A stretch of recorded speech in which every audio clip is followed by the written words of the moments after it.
আসসালামু আলাইকুম, স্বাগত জানাচ্ছি টেকবিডি19 এর আজকের ভিডিওতে। প্রিয় বন্ধুরা, আজকে আমরা শিখব টিভি স্ক্রিন, ল্যাপটপ অথবা যে কোনো স্ক্রিনে কিভাবে আপনি নিজের ভিডিও একদম পারফেক্ট ভাবে সেট করবেন সেটা দেখব। তো চলুন আমরা কথা না বাড়িয়ে সরাসরি স্ক্রিনে চলে যাই, এবং সেই সাথে আপনি যদি আমাদের চ্যানেলে নতুন হয়ে থাকেন তাহলে please hit the subscribe button.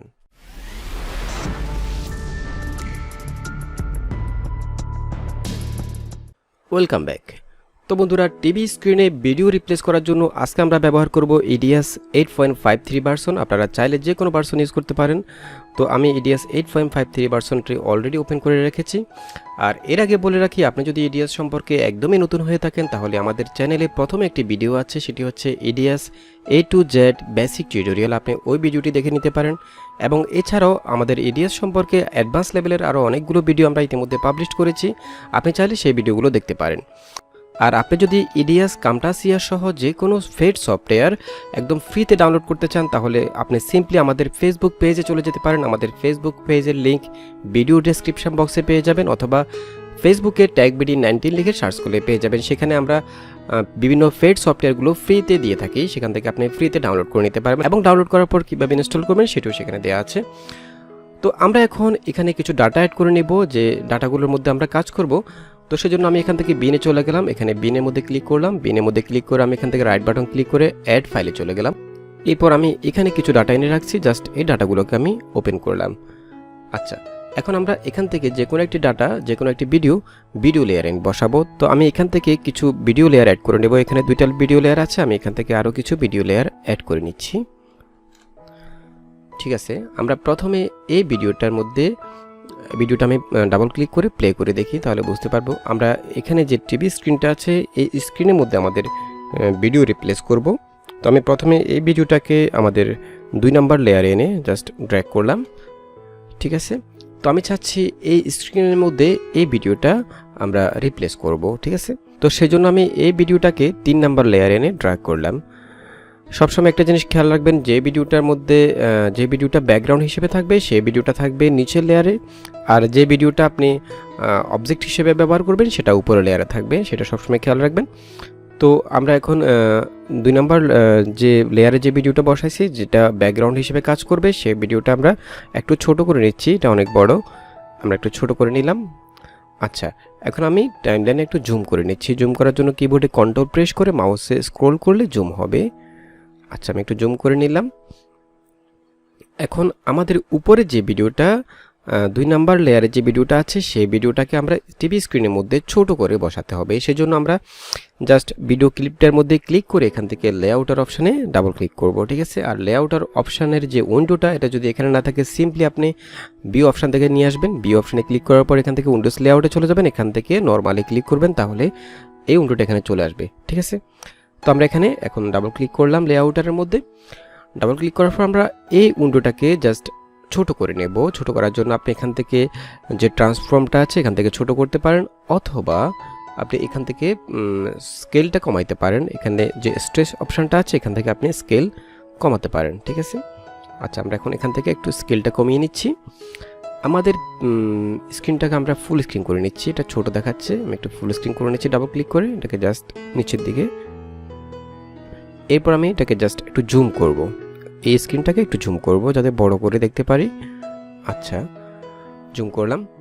এখন আমরা এটাকে জাস্ট মাউস দ্বারা আপনি মুভ করতে পারেন, অথবা এখানে মুভ করার জন্য পজিশন আছে, পজিশন থেকে আপনি মুভ করতে পারেন। ঠিক আছে, এখান থেকে আপনি রাইট অ্যান্ড লেফট, এবং এটা হচ্ছে ওয়াই হচ্ছে আপ অ্যান্ড ডাউন। ঠিক আছে, এখানে একটা জিনিস খেয়াল করবেন, এখানে টিভি স্ক্রিনটা কিন্তু পুরোপুরি স্কোয়ার না, অথবা রেক্ট্যাঙ্গেল না। ঠিক আছে, এটা কোনো দিকে একটু বেশি অ্যাঙ্গেল আছে, কোনো দিকে একটু কম অ্যাঙ্গেল আছে। তো এই ধরনের ভিডিও আপনি পুরোপুরি অ্যাডজাস্ট করে এখানে বসাতে পারবেন না। আপনি কিভাবে অ্যাডজাস্ট করবেন আমি এখন এটা বসানোর পর একটু পরে দেখিয়ে দেব।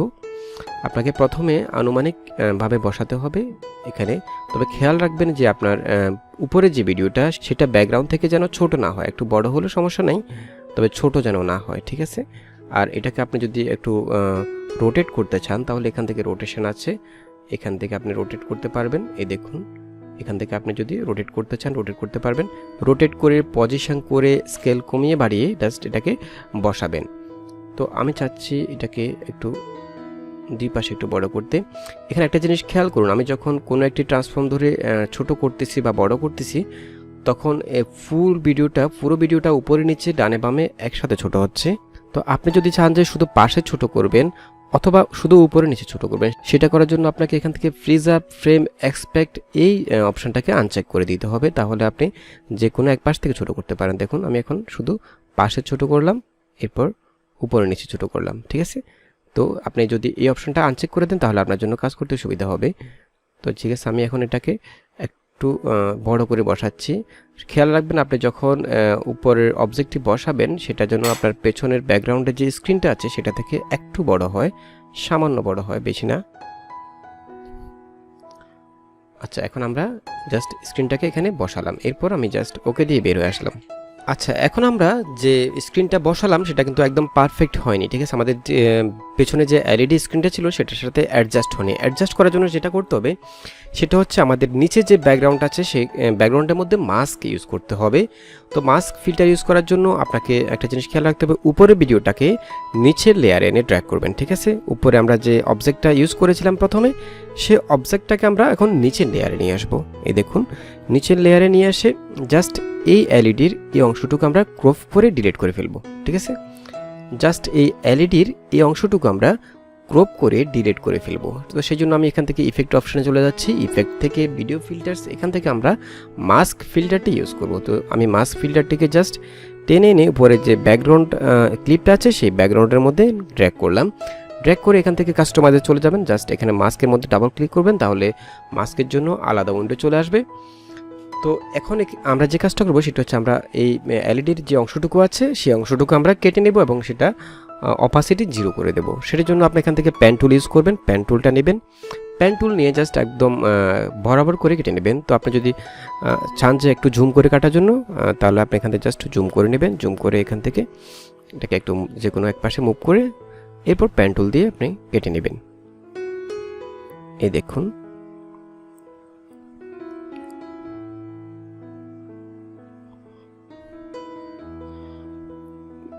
মাস্ক ফিল্টারটির সুবিধা হচ্ছে এটা যে আপনি একদম ইচ্ছা মতো কাজ করতে পারবেন যে কোনো ভিডিও ক্লিপের মধ্যে। আচ্ছা, এখন আমরা জাস্ট এই অংশটুকু সিলেক্ট করে নিলাম। আমরা এখন যে সিলেকশনটুকু আছে সেই সিলেকশনটুকুর অপাসিটি একদম 0 করে দেব। সেজন্য আমি এখান থেকে ইনসাইডে চলে যাবেন, ইনসাইডে যে অপাসিটি আছে 100%, এখান থেকে এটাকে কমিয়ে 0% করে দেবেন, ঠিক আছে। এখন দেখবেন ব্যাকগ্রাউন্ডটা চলে গেছে। আচ্ছা, এখন এখানে আপনি যদি কোনো বর্ডার ইউজ করতে চান, অর্থাৎ এখানে যে এলইডিটা আছে সেই এলইডির মধ্যে কিন্তু তেমন একটা বর্ডার নাই। এখন আপনি যদি চান যে কোনো বর্ডার ইউজ করতে, তাহলে এখান থেকে জাস্ট ইডিজির মধ্যে কালার অপশনটা চেক করে দেবেন, এখান থেকে কালার চুজ করবেন। আমি এখান থেকে ব্ল্যাক কালারটা চুজ করলাম। এরপর এখান থেকে জাস্ট আপনি কত % বর্ডার দিতে চাচ্ছেন সেটা এখান থেকে দিয়ে দিবেন। আমি এখান থেকে 2% দিলাম। এরপর আপনি যদি এখান থেকে একটু সফটনেস করতে চান তাহলে 1% বা 2% সফটনেস করে নেবেন। এরপর জাস্ট ওকে দিয়ে বের হয়ে আসবেন। এখন দেখুন, এখন এখানে মূল ব্যাপারটা হচ্ছে, আমি যদি এই ভিডিওটাকে একদম এক পাশে সরিয়ে নিই তাহলে বুঝতে পারবেন। মূল ব্যাপারটা হচ্ছে এটা হচ্ছে আমাদের মূল ক্লিপ। এই ক্লিপের এই অংশটুকু আমরা জাস্ট ডিলিট করে ফেলেছিলাম, ঠিক আছে। অপাসিটি কমিয়ে দিয়েছিলাম, যে কারণে ব্যাকগ্রাউন্ডটা শো করছে এই জায়গাটার মধ্যে। এখন আমি ব্যাকগ্রাউন্ডের মধ্যে যে ক্লিপটা রাখবো সেই ক্লিপটা এখানে শো করবে। আর আমি ব্যাকগ্রাউন্ডের মধ্যে যে ক্লিপটা রেখেছি সেই ক্লিপটাকে আমি আগে থেকে পজিশন করে নিয়েছিলাম, ঠিক আছে। সেই জন্য এই ভিডিওটা একদম পারফেক্টভাবে এলইডির মধ্যে সেট হয়ে গেছে, দেখুন। তো বন্ধুরা, আমরা যদি এখন আরও একটি ক্লিপ নিয়ে ট্রাই করি তাহলে ভালোভাবে বুঝতে পারবেন। আমি এই ক্লিপটাকে এখানে নিয়ে বসালাম, ঠিক আছে। এই স্ক্রিনটা একটু বেশি অ্যাঙ্গেল, এখানে ভিডিও সেট করার জন্য আপনাকে 3D ব্যবহার করতে হবে। আমি দেখিয়ে দিচ্ছি আপনি কীভাবে 3D ব্যবহার করবেন। তো আমি চাচ্ছি এই স্ক্রিনের মধ্যে এই ক্লিপটা ব্যবহার করব। তো সেজন্য আমি এই ক্লিপটাকে উপরের লেয়ারে এনে ড্র্যাগ করলাম, ঠিক আছে। আচ্ছা, আমি একটু কেটে নিচ্ছি, পুরোটা বসাবো না, জাস্ট এটুকু সি দ্বারা স্প্লিট করে কেটে নিলাম, বাকিটা ডিলিট করে দিলাম। আচ্ছা, এখন আমি এই উপরে যে ক্লিপটা আছে সেই ক্লিপটাকে ছোট করে নেব এবং অ্যাঙ্গেল করে নেব। সেটা করার জন্য আমি ক্লিপটার মধ্যে ক্লিক করে এখান থেকে লেআউটারে ডাবল ক্লিক করলাম। ডাবল ক্লিক করাতে আমাদের উইন্ডোটা চলে আসছে, লেআউটার উইন্ডো। এখান থেকে আমি ক্লিপটাকে ছোট করে নেব, ঠিক আছে। ছোট করার জন্য আমি আগেও বলেছি আপনি এখান থেকে স্কেল থেকে ছোট বড় করতে পারবেন, এখান থেকে স্ট্রেচ অপশান থেকে, অথবা আপনি ট্রান্সফর্ম করে ছোট বড় করতে পারবেন, ঠিক আছে। আচ্ছা, আমরা এখন ছোট করলাম। এরপর আমরা এটাকে একটু অ্যাঙ্গেল করে নেব, রোটেট করে নেব। রোটেট করার জন্য আপনি জাস্ট এখানে রোটেটে ক্লিক করবেন। এখানে রোটেশন আছে দেখুন।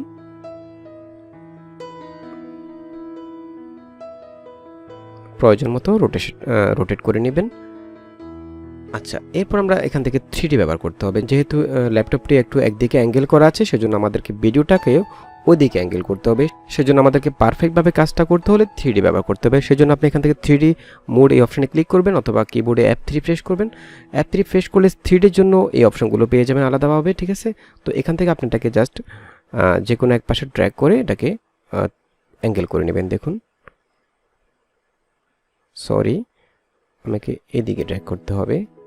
এই দেখুন, এখন ঠিক আছে মনে হচ্ছে।